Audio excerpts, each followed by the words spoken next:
Question number 3 में बेटा हमें कह रहे हैं if sine A equals to 3/4 calculate cos A tan A.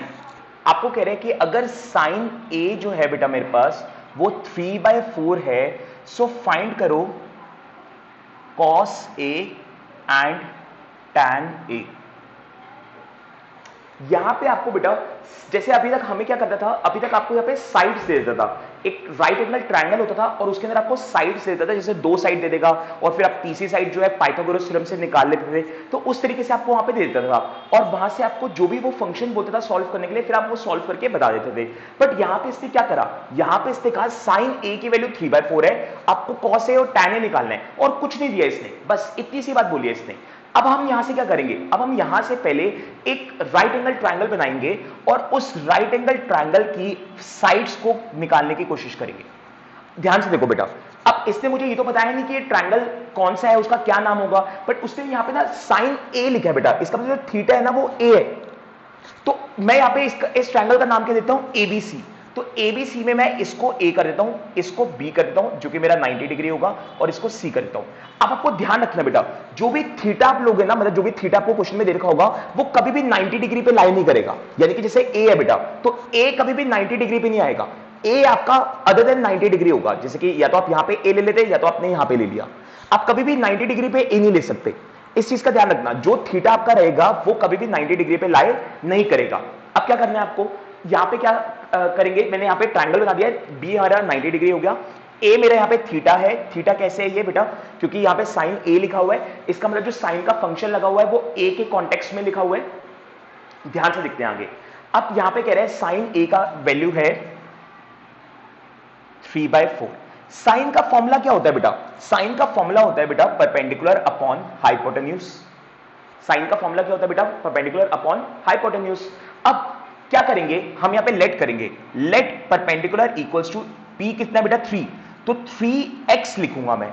3x क्यों लिखूंगा बेटा, उसका रीजन ये है क्योंकि ये आपको रेशियो में दिया हुआ है। जब भी आपको कोई वैल्यू रेशियो में दी होती है ना, उसकी एग्जैक्ट वैल्यू नहीं दे रही होती, आपको सिर्फ रेशियो में दे रखी होती है, तो फिर उसके लिए आप वहां पे उसके साथ x लगाते हो। तो जो p है ना वो 3x है और h जो है यानी कि हाइपोटेन्यूज जो है वो 4 नहीं है, 4x है। क्यों ऐसा क्यों हो रहा है बेटा, क्योंकि ये एग्जैक्ट वैल्यू नहीं है, ये रेशियो है। ठीक है, एग्जैक्ट वैल्यू तो मेरी निकलेगी अगर मैं यहां पे x की वैल्यू पुट कर दूं तो। ठीक है, अब वो x तो मुझे पता नहीं है, बट हमें यहां पे इस तरीके से आपको उसको सॉल्व करना है, यहां पे आपको x के टर्म्स में कर देना है। यस, अर्चना ने आंसर दिया है, अभी देखते हैं बेटा, अर्चना आंसर चेक करते हैं। तो देखो p मेरे पास यहां पे 3x है और h मेरे पास 4x है, तो यहां पे लिख दो थीटा के सामने वाला बेटा मेरे पास p है यानी कि 3x, और 90 के सामने वाला मेरे पास h है यानी कि 4x। तो यहां से बेटा मैं क्या निकालूंगा, बेस निकाल लूंगा।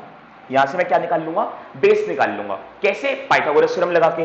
तो पाइथागोरस थ्योरम होती है बेटा h² equals to p² plus b²। अब h मेरे पास कितना है बेटा 4x, 4 नहीं है बेटा 4x है, ये चीज ध्यान रखना, 4x² हो जाएगा। फिर p है बेटा मेरे पास 3x का होल स्क्वायर, और b मुझे निकालना है यहां पे, b यानी कि बेस। अब 4 का स्क्वायर हो जाएगा बेटा 16 और x का हो जाएगा x²। फिर ये 3 का स्क्वायर हो जाएगा 9 और x का स्क्वायर हो जाएगा x², जो कि राइट में आके, राइट से लेफ्ट में आके माइनस का हो जाएगा, और इक्वल्स टू में चल रहा है b²।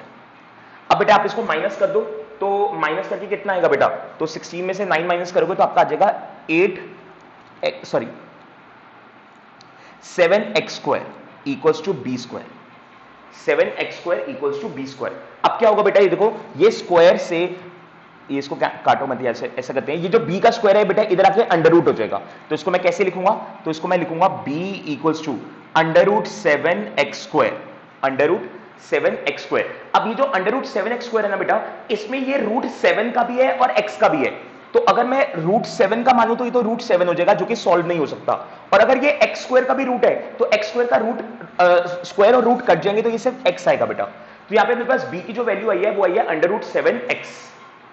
अब क्या करना है, मेरे पास b आ चुका है, यहां पे p है, h है, b मेरा निकल चुका है। अब जो वो निकालने के लिए बोल रहा है वो निकाल लो।